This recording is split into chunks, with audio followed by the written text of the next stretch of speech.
ሰላም ጤና ይስጥልን ተመልካቾቻችን ከአንከር ሚዲያ ዝግጅት ክፍል ያክብሮ ሰላምታችንን እናቀርባለን። በወቅታዊ ጉዳዮች ላይ ከፕሮፌሰር መሐመድ ሐሰን ጋር የምናደርገውን ቆይታ ነው ለዛሬ ይዘንላችሁ የቀረብነው። ፕሮፌሰር መሐመድ ሐሰን በፖለቲካ ጉዳዮች በዲፕሎማሲ ሰፊ ልምድ ያላቸው ደራሲም ናቸው። በቤልጂየም እንደዚሁ በፖለቲካ ፓርቲ ተሳታፊነት የሚታወቁ ናቸው። በኢትዮጵያ ፖለቲካ ውስጥ ረጅም ጊዜ የቆዩ ናቸው። ዛሬ በምስል ልንገናኝ አልቻልንም። በስልክ ተገናኝተን በወቅታዊ ጉዳዮች ላይ አንዳንድ ነጥቦችን በማንሳት እንወያያለን። በጣም አመሰግናለሁ ፕሮፌሰር መሐመድ ሐሰን። እንግዲህ በምስል ማንገናኝበት ሁኔታ ስለተፈጠረ ነው በስልክ ያገኘው። እስቲ በአንድ ዜና ልጀምር ፕሮፌሰር መሐመድ። የአሜሪካ መንግስት የውጭ ጉዳይ መስሪያ ቤት በአንዳንድ የህወሓት ባለስልጣናት ላይ የቪዛ ማዕቀብ ጥሏል። ምክንያቱ ደግሞ አካባቢው ወደ ጦርነት ሊገባ ይችላል። በዚህም የህወሓት ሰዎች የተጀመረውን የተለያዩ ጥረቶችን በማደናቀፍ ወደ ጦርነት ሊገቡ የሚችሉበት ሁኔታ እንዳለ መረጃው አለን ብለው ነው እንግዲህ በህወሓት ሰዎች ላይ ብቻ ማዕቀብ ይጣሉ። እስቲ ይህንን መረጃ እንዴት አየኸው? አሜሪካ ከህወሓት ጋር በተደጋጋሚ ስትደግፍ የነበረች ያለቀለትን የህወሓትን አመራር እንዲተርፍ በማድረግ በህይወት እንዲቆይ በማድረግ በብዙ ኢትዮጵያውያን ዘንድ ይሄ ታሪክ የሚታወስ እንደሆነ ይታወቃል። ዛሬ ግን በህወሓቶች ላይ ብቻ የቪዛ ማዕቀብ እንደተጣለ ነው ያሳወቀችውና ምን ማለት ይቻላል እዚህ ላይ? በጣም ጥሩ። በመጀመሪያ ደረጃ እነዚህ ተባ የተደረገባቸው ሰዎች አዲስ አበባ መሄድ አይችሉም። ከዛም ተነስተው እንግዲህ በረራው ኢንተርናሽናል በረራው የሚካሄደው ከአዲስ አበባ ነው፣ ከመቀሌ አይደለም። ከመቀሌ ተነስተው በየቦታ መሄድ አይችሉም። እንደሚመስለኝ ስቴት ዲፓርትመንት ተናገረን ለማለት ነው። ይሄንን አየህ ምንድነው ፈርስትሬት ሊያደርጉት የሚፈልጉት? ይሄ አሁን ከትግራይ ከአማራ ከሌሎቹ ጋር የተፈጠረው ግንኙነት ይጠረጥራሉ። ይሄ የተፈጠረው ሁኔታ ምናልባት አዲስ አበባን መንግስት ትልቅ ስጋት ላይ ስለጣለው ለማስመሰል ያደረጉት ይመስለኛል። ምክንያቱም እነዚህ ሰዎች ከዛ ወጥተው ወደ አሜሪካ ነገርም አይመጡም። ምክንያቱም አሁን ራሳቸው አዲስ አበባ ድረስም ከሄዱ የሚታሰሩበት የራሱ መረጃዎችም ኢንፎርሜሽን የሚሰጡበት ከቲፒኤልኤፍም ተፈናጥረው ብልጽግና የገቡትም የሱ ኤጀንቶች ናቸው። ግን የሚያሳየው ምንድነው? አሜሪካን መንግስት አዲስ ሁኔታ መሬት ላይ እንደተፈጠረ በሰሜን ኢትዮጵያ ውስጥ ያለው ደግሞ ይሄ አዲስ ግንኙነቶች በሚታገሉ ክፍሎች ጋር እየተነከረ መምጣትን ነው የሚገልጸው። ግን ቪዛ አንተ ካልከለከል እነዚህ ሰዎች በዛ በኩል አልፎ ወደ አሜሪካ ይመጣሉ ተብሎ አይገመትም።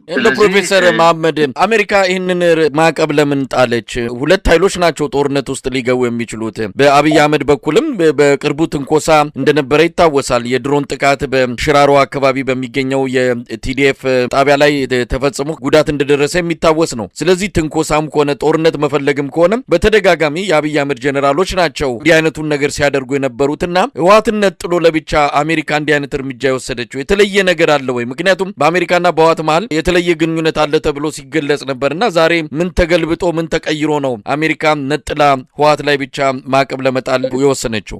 አንደኛው እነሱ ከሚያገኙት መረጃዎች ባላንስ ኦፍ ፎርስስ እዛ ሰሜን ኢትዮጵያ ውስጥ ያለው ባላንስ ኦፍ ፎርስስ ትልት አድርጓል። የነበረው የብልጽግና ስትራቴጂ አወያይተህ አዳክመህ ቀስ ያልክ ምንጣፉን ከግራቸው ለመሳብ ያደረገው 3 አመት ተካሂዶ ነበረ። በአንዳንድ ነገር ሰክሴድ አድርጎ ነበር። አሁን ግን ነገሮቹ እየገባቸው ሲመጡ አማጽያኖቹ ወይንም ደግሞ የሚታገሉት ክፍሎቹም ኮንሽስ እየሆኑ ስትራቴጂካል ስምምነታቸውን ወደ ማጠናከር እየመጣ ነው ያለው። እንደሚመስለኝ ኢንፎርሜሽን አላቸው። መሬት ላይ ያለው ግንኙነቶች እየተጠናከሩ እየተሰባሰቡ መምጣቱን ተናገሩ ለማለት ነው። በቪዛ የሚቆም ነገር አይደለም። እንትን ቪዛ ቆምክና የአብይን መንግስት ታድናለህ ማለት አይደለም። በሌላ በኩል አብይ ስልጣን ላይ ከመጣ በኋላ ከዛም በፊት ኢትዮጵያ ላይ አስተዳደር የነበሩ ብዙ ገንዘብ የዘረፉ አዲስ አበባ ላይ ህንጻዎች፣ ቤቶች የሰሩ በዛ አከራይቶ የሚኖሩ አሁን ትግርኛ ተናጋሪ ብልጽግና የሆኑ አሉ። እሱ እንዳለ ሆኖ አዲስ ደግሞ በየክልሉ የወጡ ሀብታሞች አሉ።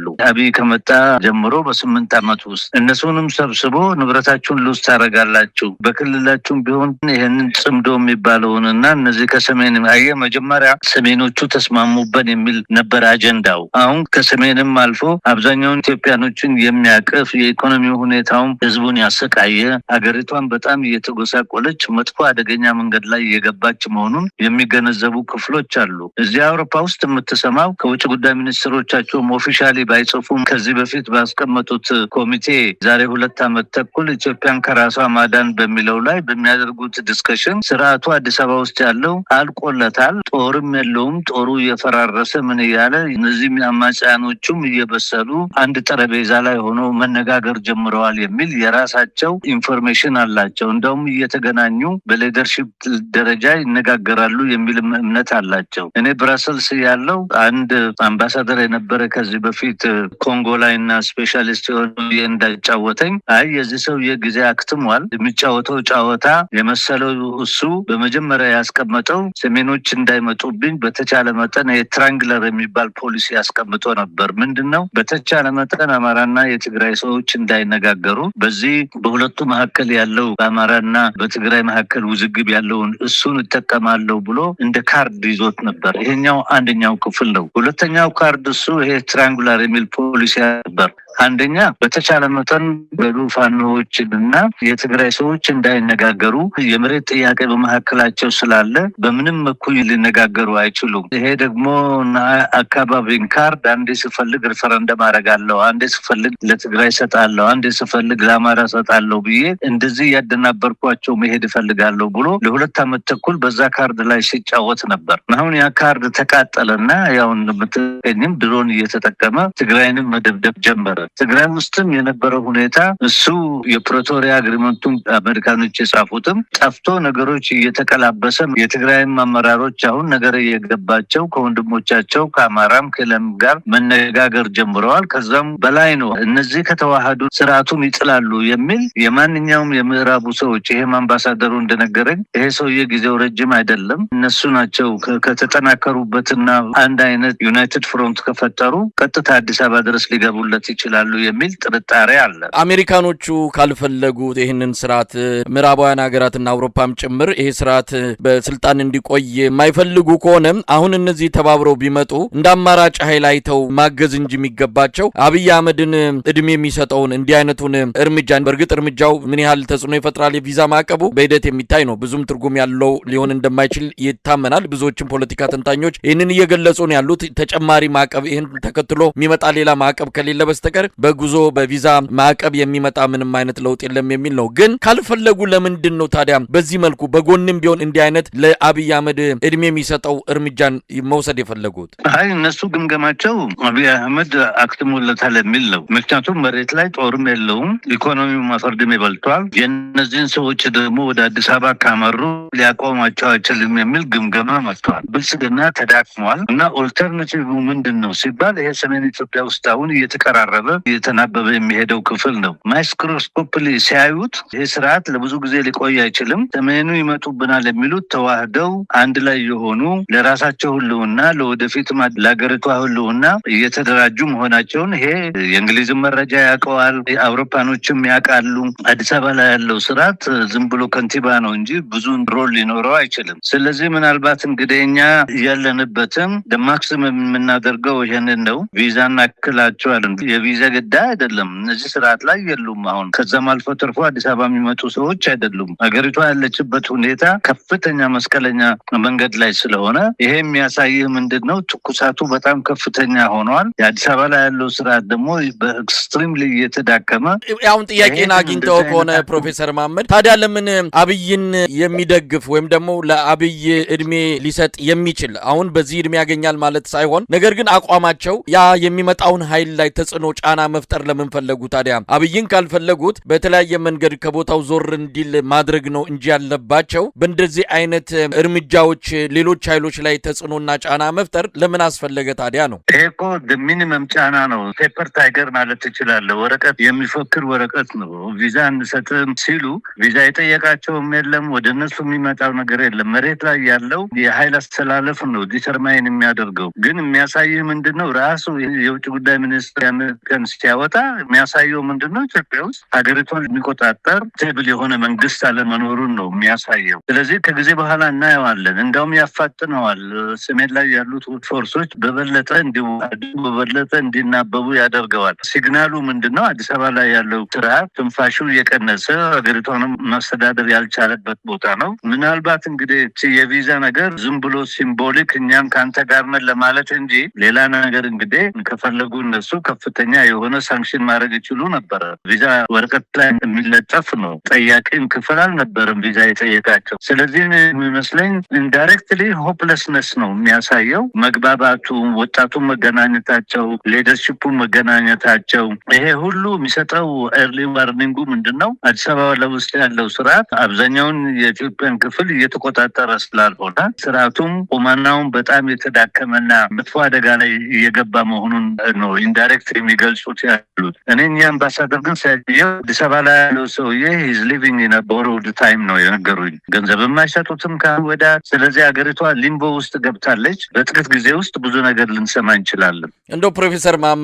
ሰሞኑን በፓሪስ የቡድን 7 ሀገራት ተገናኝተው ነበር። እዛ ላይ እንግዲህ ኢትዮጵያ በእነ አቶ መለስ ዜናዊ በእነ አቶ ኃይለማርያም ደሳለኝ ጊዜ ተደጋጋሚ ትጋበዝ ነበረ። አሁን ያን እድል አላገኘችም። ኢትዮጵያ ከዓለም አቀፉ መድረክ በአብይ አማካኝነት በጣም ርቃለች። ሌሎች ናቸው እየተጋበዙ የሚገኙትና ትልቅ የዲፕሎማሲ ኪሳራና ኩስምና ነው የገጠመን። በዚህ እንግዲህ የተገናኙት የአሜሪካው ፕሬዝዳንት ዶናልድ ትራምፕና የግብጽ አቻቸው አልሲሲ ስለ አባይ ጉዳይ ተነስቶ ነበረ በውይይታቸው መሃል። ፕሬዝዳንት ትራምፕ በግልጽ ነው ያኔ የያዙትን አቋም አሁን አጠናክረው ነው የመጡት። ግብጽ በዚህ በአባይ ግድብ ምክንያት ተጎድታለች ነው ያሉት። ይሄ ትክክል አይደለም ብሎ አቋማቸውን ለግብጽ ባደላ መልኩ ነው ያሳወቁት። ምናልባት አብይ አህመድ ቃል የገባው ነገር ይኖር ይሆን በይፋ ያልተገለጸ ለፕሬዝዳንት ዶናልድ ትራምፕ? ይህንንም በማድረግ አሁን ህወሓቶች ላይ የቪዛ ማዕቀብ እንዲጣል ከአሜሪካ መንግስት ይህንን ይሁንታ ያገኘው የሆነ እንዲህ ከአባይ ግድብ ጋር ቃል የገባው ነገር ይኖር ይሆን? እኔ እንደሚመስለኝ ይሄ 7 ትልልቅ ሀገሮች ስብሰባና የአሜሪካን ፕሬዝዳንት ከፕሬዝዳንት አልሲሲ ጋር ተነጋግሮ ግብጽ ትጎድታለች ምናምን ይሄ አቋማቸው ነው። ድሮም ቢሆን እንደዛ ሆኖ ግን አሁን ኢትዮጵያ መሬት ላይ አለች ወይ ነው ጥያቄ። ድሮ ሌላ ነገር ነው፣ ሌላ ሁኔታ ነው። እውነት ነው ይጋበዙ ነበረ፣ ምን እንትኑ ይሉ ነበር። አሁን ግን አዲስ አበባ ላይ ብቻ የሚቆጣጠር ከንቲባ ብዙ የሀገሪቷን ክፍል ከእጁ ያጣ፣ ምንም አይነት ስታቢሊቲ ሊፈጥር ያልቻለ፣ አድማሱ ሰፊ ያልሆነ ሰው ነው አዲስ አበባን የሚያስተዳድረው። ስለዚህ ብዙ ኢንፎርሜሽን አላቸው አሜሪካኖቹ እና እንደሚመስለኝ ይሄ ሰው ብዙ ሊቆይ አይችልም። አመራሩም እንደሆነ ከስሯል። ከዚህ በፊትም ቻንስ ሰጥተነው ነበር ከግብጽ ጋር ስምምነት አድርገን ተነጋገር፣ እምቢ አለ፣ እግሩን ይጎትታል። አሁን ግን ክሊርሊ ፕሬዝዳንቱ ድሮም ቢሆን በመጀመሪያው የተመረጠው ጊዜ አቋማቸውና አሁንም ያላቸው አቋም አንድ ነው። ምንም አዲስ ነገር የለም። ምናልባት አብይ የገባው ቃል ይኖር ይሆን ፕሮፌሰር መሐመድ? ለዚህ አሁን ህወሓቶች ላይ የቪዛ ማዕቀብ እንዲጣል ለፕሬዝዳንት ትራምፕ ከዚህ ከግድቡ ጋር በተያዘ ብዙ ጊዜ ቃል ገብተዋል። ግድቡ ማመንጨት የሚገባውን ያህል አይደለም። የመጀመሪያው የፕላኑ የፕሮጀክቱ አቅም አይደለም አሁን ያለው። የተርባይኖች ቁጥር ቀንሷል። ብዙ ነገር አብይ አህመድ እንዲቀንስ ያደረገው በጓሮ የሚስማማቸው ስምምነቶች ስላሉ ነው። አሁንም በጓሮ ለፕሬዝዳንቱ ቃል ገብቶ ለፕሬዝዳንት ትራምፕ ማለት ነው ይህንን በህወሓቶች ላይ ጫና እንዲደረግ በአሜሪካ በኩል ከዚህ አንጻር ይህንን ማያያዝ ይቻል ይሆን? አልመሰለኝም። ምክንያቱም እሱ ራሱ ሀገሪቷን እኮ አይቆጣጠርም። የአዲስ አበባ ከንቲባ ነው። ስርዓቱ እኮ ተዳክሞ ኤነርጂውን ጨርሶ ኦክሲጅንን ጨርሶ መጨረሻ ትንፋሽ ላይ ነው ያለው። አንድ መንግስት የሀገሪቷን ትልቁን ፓርት መቆጣጠር ካልቻለ ጦሩ እንደ አይስክሪም እየቀለጠበት ያለ በትንሽ ነገር የሚባንን አሁን ደግሞ ጽምዶ የሚባል ሰምቶ ጭንቅላቱ የዞረበት ሰፊው ህዝብ ከሱ ጋርም በእግሩ እንደውም ቢሆን ዝም ብሎ ይሄ የኩራዝ ምርጫ ሆኖ እንደውም ከዛ የባሰ የጨረቃ ምርጫ ሆኖ ማንም የተቀበለው የለም። ስለዚህ ለምንድን ነው አንተ የሞተ ፈረስ ላይ ካርድህን የምታስቀምጠው? ሊጠቅምህ የማይችል ዛሬም ሊጠቅምህ የማይችል ክፍል ጋር ለምን ትሰራለህ? እቺ ሲምቦሊክ ነች። ስለዚህ እኔ እንደሚመስለኝ በተገላቢጮች ማንበብ አለብን እላለሁ። መሳይ ወንድሜ፣ እንደው ፕሮፌሰር መሐመድ ሀሰን አሜሪካ በህወሓት መሪዎች ላይ ይህንን የቪዛ ማዕቀብ ስትጥል ቀደም ሲል እንደተባለው ብዙም ትርጉም ባይኖረውም ግን የአሜሪካንን ፍላጎትና አቋም ሊያሳይ ይችላል ወይ የሚል ጥርጣሬ ሊፈጥር ይችላል። በዚህ የተነሳ ህወሓት እየተባበረም ካለ ሌሎች የኢትዮጵያ ኃይሎችም በጋራ ሆነው የአብይን አገዛዝ ለማስወገድ ንግግር ጀምረውም ወይም ስራ ጀምረውም ከሆነ አሜሪካ አልወደደችውም ማለት ነው። ስለዚህ ነገ ከነገ ወዲያ ይሄ የጥምር የኢትዮጵያ ኃይሎች አገዛዙን ለማስወገድ ወደ አዲስ አበባ የሚያመሩ ከሆነ የአሜሪካ አቋም ምን ሊሆን እንደሚችል በዛሬው ውሳኔዋ መገመት እንችላለን። ማገናኘት አይቻልም። አየህ፣ የሚስማሙ ኃይሎች የተለያዩ ናቸው፣ ይታወቃሉ። ሌሎቹ ላይ አልተደረገም፣ ፋኖ ላይ አልተደረገም፣ ወይንም ኦላ ላይ አልተደረገም፣ ወይንም ሌሎች የጥምረቱ ክፍል ላይ አልተደረገም። ቲፒኤልኤፍ ላይ ነው ኮንሰንትሬት ያደረጉት። ይሄ ምናልባት ደግሞ ራሱ ከሱ ጋር ጥገኛ የሆኑ የትግራይ ሰዎች እዛ አሜሪካ ላላቸው ሎቢውስቶች እና ምናምን እባካችሁ እነዚህ ተስማምቶ ከመጡ ይጭሉናል የሚል አመለካከት ምናልባት እኮ የእሱ ሎቢዎች ገንዘብ የሚከፈላቸው ሰዎች እዛ ስቴት ዲፓርትመንት አካባቢ ሎቢ ሊያደርጉ ይችላሉ። ምናልባት ፕሬዝደንቱም ይሄንን ላያውቁ ይችላሉ። ዝም ብሎ አንዱ ከዛ ከስቴት ዲፓርትመንት እንደዚህ አድርገናል ብሎ ውሳኔ ሊወስን ይችላል። ጥያቄው ግን የአሜሪካን መንግስት እይታው አሁን በአብዩ መንግስት ላይ ያለው የከሰረ ሀገሪቷን ማስተዳደር የማይችል ይሄ ትልቅ ሀገር ነው። እሱ ራሱ ከንቲባ ሆኖ የሚኖርበት ሀገር ነው። በውሸት ምርጫ አካሂዶ እዛ እርሱ ላይ ደግሞ ክርስቲያኖችን ምናምን ሄዶ እንዲገደሉ የራሱ ስፔሻል ፎርሶች ናቸው የሚያደርጉት። ኦልሬዲ ወደ ውንብድና ገብቷል። ተራ ሽፍታ የሆነ ስርዓት ነው። ስለዚህ እኔ እንደሚመስለኝ ሲምቦሊካሊ ምናልባት ገንዘብ የተከፈላቸው ስቴት ዲፓርትመንት ውስጥ ሎቢ የሚያደርጉ አንዳንዶቹም ኮንቪንስ አድርገው ሚኒመም ሳንክሽን እንግዲህ ቪዛ እንከልክላቸው ተብሎ የወጣ ነው። ለሱ እንዳው ትንሽ ሞከፍ ለማድረግ ነው። ግን መሬት ላይ ያለው ኃይል ትላንትና ሱሪ አስፈታለው ቀበቶ አስፈታለው ብሎ ሲፎክር የነበረው የሱ ጦር ነው። ሱሪውም ቀበቶውም ጫማውንም ፈቶ አሁን ምንም አይነት ጦር የሌለው በገባበት የተሸነፈ ሌሎኞቹም እየተጠናከሩ ፋኖዎቹም አብዛኛውን የራሳቸውን አካባቢ የተቆጣጠሩ። ስለዚህ አሁን ያለው ሰስፔሽን ይሄ የቲፒኤልኤፍ ፎርስ እና የፋኖ ፎርስ የሌሎች ፎርስ እየተዛመዱ ከሄዱ ኦልተርናቲቭ የሆኑና አዲስ አበባ መሄዳቸው አይቀርም የሚል ጥርጣሬ አለ። ስለዚህ ይሄ ጥርጣሬ እሱ ከሰሜን እየመጡብኝ ነው የሚለውን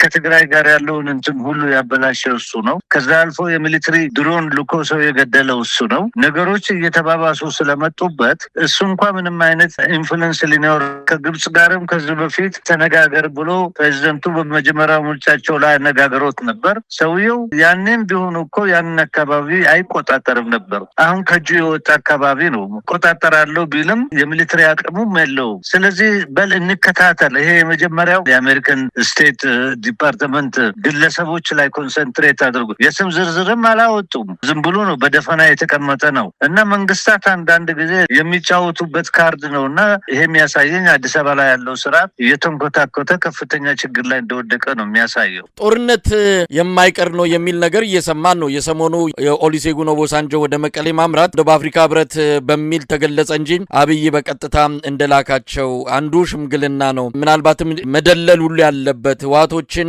በተለያዩ ድለላዎች ጦርነት ውስጥ እንዳይገቡ ማድረግ የሚል እንዳለበትም ነው የተገለጸው። ነገር ግን አልተሳካም። ኦባሳንጆ ሄደው ያመጡት ለውጥ የለም። ያን ተከትሎ ጦርነት እንደማይቀር ነው እየተሰማ ያለው። መቼና የት እንደሚጀመር አይታወቅም እንጂ አይቀርም የሚለው ጎልቶ እየወጣ ያለ አስተያየት ሆኗል። አሜሪካ ምናልባት ይህንንም ሸቷት ሊሆን ይችላል። ጦርነቱ አይቀሬነቱን ተገንዝባ ሊሆን ይችላል ከወዲሁ ከጦርነት ጋር የለሁም በሚል መሰል እርምጃዎችን ለመውሰድ የፈለገችው። ስለዚህ የማይቀር ነገር አለ ማለት እንችላለን። ይሄ ባላንስ ፎርስስ የሚሉት ፈረንጆች የሚሊተሪም የፖለቲካም የንቃትም ባላንሱ አሁን ብልጽግናን አሸንፎታል። ፖለቲካሊ አሸንፎታል፣ ሳይኮሎጂካሊ አሸንፎታል፣ ሰባሰባ አሸንፎታል። ሌላ የነበረው አማራና ትግሮች ሊነጋገሩ አይችሉም የሚል ወሬም እሱም ተሸንፏል። ስለዚህ አይ ቲንክ ለብልጽግና ሰዎች ጊዜያቸው የተወሰነና ትልት አድርጎባቸዋል። መጫወት የሚገባቸውን የዛሬ 4 ወር 4 ዓመት 5 ዓመት መጫወት የሚገባቸው ብልህ ስላልሆኑ እነሱ የመሰላቸው በቀላሉ ሁሉ ነገር ክራሽ አድርጎ ሰሜኑንም ተቆጣጥረን አማራና ትግሬንም እያጣላን እንኖራለን፣ እኛ ጦራችን እናዘጋጃለን አሉ። ጦራቸውም ደግሞ ምንም ምስኪን ወጣት እየሰበሰቡ ያስፈጃሉ፣ እጁን ይሰጣል። ያለውን ባላንስ ፎርስስን ስታየው ይሄ ሰውዬ እንዳለቀለት ነው የሚታይ። ይሄ ደግሞ እነሱ ከዚህ የበለጠ ኢንፎርሜሽን አላቸው፣ ኤምባሲ አላቸው፣ መረጃ አላቸው፣ ምን አላቸው እና ግለሰቦች ላይ ሳንክሽን አድርገናል ቪዛ እንሰጣቸውም ብለን ጦርነት ማቆም ይቻላል? አይ ቲንክ እንደሚመስለኝ ራሳቸው ጦርነቱ እንደሚነሳ የተገነዘቡ ይመስለኛል እና ቀድመን እንነገር ይመስለኛል። ታክቲክ ይመስለኛል። ገንዘብ ተከፍሎ ይሆናል ለሎቢይስቶች። አብይ አሁን ባለበት ጭንቀት ገንዘብም ሊከፍል ይችላል። ይሄ ናጅ የሚባለው የሃንጋሪያን ኦሪጂኑ አሜሪካኑ አዲስ አበባ አምባሳደር የነበረው እሱ የነሱ ሎቢይስት ነው። እንደሱ አይነት ሰዎች አሉ። ቀረብ ብሎ እንግዲህ እሱ በትራምፕ ጊዜም የአፍሪካ ሚኒስትር ሆኗል። ሄዶ ወይንም ደግሞ ሎቢ የሚያደርጉ አሉ። ግን መሬት ላይ ያለው ሁኔታ በጣም ተቀይሯል። መሳይ ብዙ ነገር እንሰማለን በአጭር ጊዜ ውስጥ። ፕሮፌሰር መሐመድ ምናልባት ይሄ የትብብሩ ጉዳይ አሁን በኢትዮጵያ የተለያዩ ኃይሎች ዘንድ ሰፊ አጀንዳ ፈጥሯል። አገዛዙም በተደጋጋሚ እያነሳው ነው። ጽምዶ የሚለው ቃል የስርዓቱ ትልቁ መነሻ መነጋገሪያ ጉዳይ ሆኗል። ጽምዶን እናጠፋዋለን ከሚለው የጀነራሎቹ ዛቻ ባሻገር በጽምዶ ዙሪያ ህብረተሰቡ ስለሚመጡት ኃይሎች የተለየ ምስል እንዲኖረው በአገዛዙ በኩል ሰፊ ፕሮፓጋንዳ እየተካሄደ ነው። እነዚህ ኃይሎች ጸረ ኢትዮጵያ አቋም ነው ያላቸው። በዚህም የተነሳ ከነዚህ ጋር ተባብረው ኢትዮጵያን ማዳን አይቻልም፣ አንደኛውን ከብልጽግና ጋር ሆኖ እቺን ሀገር ማቆየት ይሻላል የሚል በዚህም በኩል ያሉ አንዳንድ ሐሳቦችን እያነሱ ወደ መድረክ እየወረወሩ ይገኛሉ። በዚህ ዙሪያ ላይ ምን ማለት ይቻላል? ያለውን ዳይናሚክ ይሄ አሁን መጨረሻ ያስቀመጥከው ሐሳብ እዛም የተካሄደው ዳይናሚክና ላለፈው 4 ዓመት 5 ዓመት የተካሄደውን ዳይናሚክ በደንብ የሚያውቁ ሰዎች አይደሉም። የራሳቸውን ፍራቻ ያላቸው ክፍሎች ናቸው። ምክንያቱም እዛ አካባቢ የተካሄደው ምክንያቱም the same people እነዚህ ናቸው። ያኔ ፋኖን ሱሬውን አስወልቃለሁ ሲል ከሱ ጋር የቆሙ ክፍሎች ናቸው መሰላቸው። አየህ እነሱ የፋኖን አቅምና ፋኖ ቀስ ብሎ የአማራ ህዝብ ያለው ብሶት የአማራ ናሽናሊዝም ታሪኩ ምን እንደሆኑ የተገነዘቡ ሰዎች አይደሉም። ስለዚህ የመሰላቸው አማራ በምስለኔ ተገዝቶ ምን ብሎ እንደማንም ክልል እናሽከረክራለን የሚል የብልጽግናና በተለይ ደግሞ የኦፔዲዮ ትምከት የቀረጸው አመለካከት ነበረ። ያ አመለካከት ላይ ነው ኦፔዲዮ ፈረሰበት፣ አልተሳካም፣ እንዳውም ተዋረደ በዛ። ከዛ አልፎ ተርፎ ትግራይ ላይ ሲጫወት የነበረው ትራያንግለር ፖሊሲ የሚባል ነበር ያስቀመጡት መሳይ ወንድሜ። አንደኛው ምንድነው በተቻለ መጠን በአማራና በትግራይ መካከል ምንም አይነት ንግግሮች እንዳይኖሩ የጄኔቲክ ጥላቻ እንዳላቸው አድርጎ ማጣላት። ሁለተኛ ደግሞ ትግራይና ኤርትራ በምንም መልኩ መነጋገር የለባቸውም የሚልም ፖሊሲ ነው። ይሄ ነው ሶስቱ ትራያንግለር ፖሊሲ የሚባለው። ግን ሰዎች ናቸው እንደኔና እንዳንተ ቀስ ያሉ ኢቮልቭ እያደረጉ እያሸነፉ ሲመጡ ነገር እየገባቸው ሲመጡ እየተዋወቁ ምን እያሉ ሲመጡ ቀጠናቸውም ሰፊ ሆነ፣ ግንኙነታቸውም እየተስፋፋ መጣ። ለዚህ ነው አየህ ቲፒኤልኤፍ to certain extent ዝም ብሎ ነበር ለብዙ ጊዜ። ፋኖ ያንን ሲዋጋ ምን ሲል ሲኒው ምን ያህል ያመራ ፋኖ ትግላቸው ምን ያህል ይስፋፋል የሚለውንም ራሱ ጥርጣሬ ሊኖራቸው ይችላል። ወይንም ደግሞ እኔው አዲስ ፌኖሜና ነው አየህ አማራ ክልል ውስጥ የሆነው። አማራ ክልል ደግሞ ፋኖና የአማራ ታጋዮች ተአምር ሰሩ፣ ሰበሩ። ይሄ የነበረው አማራ ሊነጋገር አይችልም የሚለውን አመለካከት ሰበሩ። ሁለተኛ ምንም እንኳን በጎንደር በኩል ቢታገልም የጎጃሙ የምኑ ሁለተኛውን ስቴት ሰበሩና አንድ ማዕከል ያለው አመራር ፈጠሩ። አልተገመተም። አንተ ማየት አለብህ ፋኖ ነው ከ4 ዓመት በላይ አይደለም 5 ዓመት በላይ አይደለም በአጭር ጊዜ እዚህ ስቴጅ ላይ ሲደርስ እንዳውም አዲስ አበባን ሊያሰጋ የሚችል። ሁለተኛ የተፈለገው ምንድነው ፋኖ የአማራ ድርጅት ነው ስለዚህ ከኦሮሞች ጋር ይጋጫል የሚል የብልጽግና አመለካከትና ይሄ ቪጂላንቲስና በየቦታ አማራ ሲገሉ የነበሩ ወይንም ኦሮሞ ሲገሉ የነበሩ በእንደዛ እንጠቀማለንና ከፋፍለህ ግዛ የሚለው ፖሊሲም እየተሰበረበት መጣና ኦላና ፋኖ እየተነጋገሩ መጡ፣ እየተናበቡ መጡ። ሌላ ጄኔሬሽን ናቸው። ስለነሱ ብዙ የሚያውቁት ነገር የለም። እነዚህ አንዳንዶቹ በመራር ላይ ያሉ አርበኞች ግንቦት 7 ላይ የነበሩ ኤክስፒሪየንስ ያላቸው፣ አንዳንዶቹም እነዛ ኦላ የኦሮሞ ሊብሬሽን አርሚ አንድ ላይ የነበሩ አንድ ጄኔሬሽን የነበሩ ናቸው። ደንበኛ ሰፊ የሆነ ጥናት ስላላደረጉ ዝም ብሎ በስማበል በሚለው ነው። ይሄ አዲስ አበባ ላይ ያለው ኢሉት የምትለው ውጭ ያለው ዝም ብሎ አያውቃቸውም። እንደ ግለሰብም የሚያውቋቸው ሰዎች አይደሉም። አሁን ግን ፈጦ ግዙፍ ሆኑ። ቲፒኤልኤፍን ቢሆን ቢግ ፓርቱ ተከፋፍሎ ምስለኔ ሆነ። ይሄ ነው እኮ ሪቨርሱ። የአማራው ክልል ምስለኔውን አጠፋ፣ ከመሬቱ አባረረ። የድሮ የኢህአዴግ ውስጥ ገብቶ አሽከር ሆኖ የሚሰሩትም ከህዝቡ ተተፉ።